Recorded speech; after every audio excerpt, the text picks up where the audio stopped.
What's up, guys? Today I'm going to be reviewing set 21264, the Ender Dragon and Endship, with 657 pieces, and it does include 5 minifigures, which are the Enderman, the Ender Knight, the Ender Dragon, a Shulker, and then the Ender Explorer. And this is one of, I think, like 3 or 4 end sets that we have ever gotten, and this is a great set to get to kind of start off us eventually getting an end city.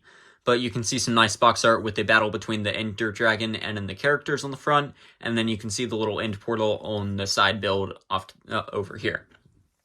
Taking a look at the top of the box, you can see all of the minifigures, such as the Enderman, the 2 minifigures, the Ender Dragon, and the Shulker, as well as the actual 1-to-1 scale of the Ender Knight minifigure.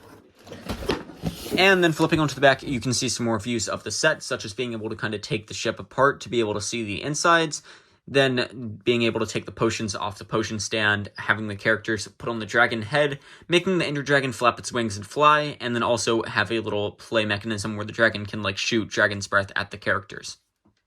The first minifigure included in this set is the Ender Knight skin, and it looks really good. It is a really cool minifigure to get.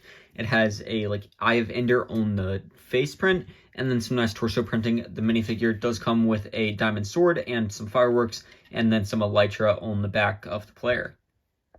And then next up, we have the Ender Explorer. This character is a new LEGO Minecraft character also. You can see some nice printing on the face. The character comes with a diamond or an enchanted bow, and then a helmet which is enchanted, and then also an ender pearl. And the printing is really nice on this minifigure, and I think does capture like a player skin really nicely. And the next up, we get the return of the Enderman. It is just the exact same Enderman that we've gotten for any end set, and also some other ones. The Enderman does have the little like block in its hand, and then the same design that it has had since it was introduced into the LEGO Minecraft line. But it is also a minifigure that you can't really go like have in an end set without a Enderman. Next up, we're taking a look at the Ender Dragon. These clear pieces are not actually included in the set, just the Ender Dragon is very difficult to actually get to pose like still, so that way it doesn't fall over. So I just kind of have the clear pieces to hold it up. But the dragon design is really nice, I feel like, and it is definitely better than the one that we got in the $20 set. And I think this one is the most accurate in size and scale to the player skins that we have gotten. So, like, in the scale of a minifigure, this is the closest to minifigure scale that we have gotten. It has this new single-piece head, which does have a 1x1 printed tile on the front for the eyes. But other than that, it is just completely brick-built, and this is a really cool new headpiece, though, that you are able to take off. And if you want to take your character, you can put the head on your player skin, so that way, like, you can have the player skin wearing the Ender Dragon head around. But other than that, you have great articulation. You have all these little joints on the tail and the neck that you can fold, as well as on the wings, so you can capture a bunch of different articulation of the dragon. The legs are also on ball joints in the front, so that way you can move the legs any direction that you want. And then on the back, they are also posable because of this piece right here, which does give a ton of motion, and then the little joints for the feet and the legs. And then also for a play feature, they have a little dragon's breath thing. You can see this shooter right there, and to shoot it, you just press on the back right there, and it shoots the dragon breath little missile out. Taking a quick look at the side build, it is just the little end portal. There's not much to it. It's just some plates stacked on some other plates. You do have some chorus fruit here for some reason, but the build for the center is just a little bit of an addition to the part count, so that way LEGO can up the price. But there is a dragon egg up top, and then the little pillar with the torches that go around.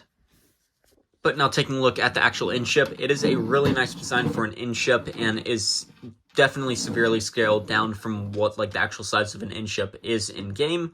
It has the nice mast up here, so you can have a character kind of stand up here and scout around or something. And the characters, unless you like hit the set, they'll be able to actually pose up there, which is a great addition. Then on the front of the ship, you can see this nice little mast type thing right here, an end rod which they used with these little bar pieces, and then a dragon head which can easily be detached, so that way you can put it on your player skin like earlier. The dragon does have a second one, so you are going to have 2 in the set, but it does fit nicely on the player and is about correctly to the like size and scale of the actual dragon head in game. It is a little bit difficult to get off sometimes if it gets stuck, but it does fit on the player character nicely. One thing that I do severely dislike is how they just kind of left an open gap in the center of the ship like this. They just didn't cover it up with anything, and I don't like how they did that. I wish that they would have at least like covered it up a little bit and made it a little bit less noticeable, like making the mast stand up here on top, and then simply just having that covered up by a like 6x6 plate or something. I feel like that would have done a lot for the set and not make it feel as just like exposed. But then moving to the back of the ship, you can see a shulker box right here. He just is sitting on the very top part of the ship. It is technically one of the additions of the minifigures, but it just sits nicely right here and can kind of guard the ship from players. Then onto the back, you can see the end rods back here, and then the windows, which I do think is like a great way that LEGO did it. I love the lavender color that they chose for this because it definitely does represent the end ship really nicely and almost perfectly. It like demonstrates the colors of the actual end ship in game. You are able to take the ship apart some. You can easily just take the roof off, as it is only connected by 4 studs, and then you can fold this wall out to give you some access to the inside for play or whatever you want to do.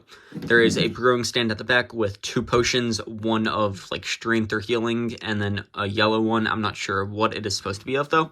And then there is a chest which connects onto some jumpers right here. Inside, there is an emerald, a diamond, and then some gold. It's just kind of the stuff that you would find in an actual in-ship. And then there is a little like item frame piece right here, so that way you can disconnect the elytra off of your minifigure, easily take the mast out, so that way you can put the elytra right here in the ship. It's kind of hard to get in with the chest here, so you'll most likely need to take the chest out, and then you can put the elytra up on the item frame on the wall, so that way you can have your characters kind of playing and get the elytra from the in-ship, and it fits on nicely like that. But that is going to be all for today, guys. Thanks for watching, and I hope you have a great rest of your day.